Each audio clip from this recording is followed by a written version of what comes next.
ఇంత దారుణంగా ఉంటే మనందరం కూర్చొని చేతులు ముడిచి కూర్చున్నాం. మనందరం మనకు పౌరుషం చచ్చిపోయింది, మనందరికి చచ్చిపోయింది. ఎందుకు నేను వ్యతిరేకపడడం చీలద్దు చీలద్దు చీలద్దు ఎందుకంటానంటే ప్రజాస్వామ్యాన్ని కూలి చేసేవాడు ఒకడు కూర్చొని మనందరినీ పొడుస్తా చంపుతా దోపిడీ చేస్తా ఉంటే ఎంతకాలం భరిస్తాం? ఎంతకాలం?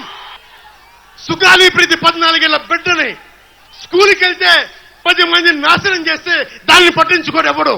జగన్మోహన్ కి బొక్క పడితే, చిన్న గులకరాయి పడితే రాష్ట్రం అంతా ఊగిపోద్ది.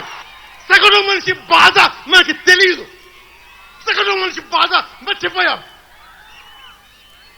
నిజంగా నాకు ఆవేదన ఉంది, ఏడుపు వస్తుంది. తప్పు జగన్మోహన్ రెడ్డి కాదు, మందే. మనకు పౌరుషం చచ్చిపోయింది.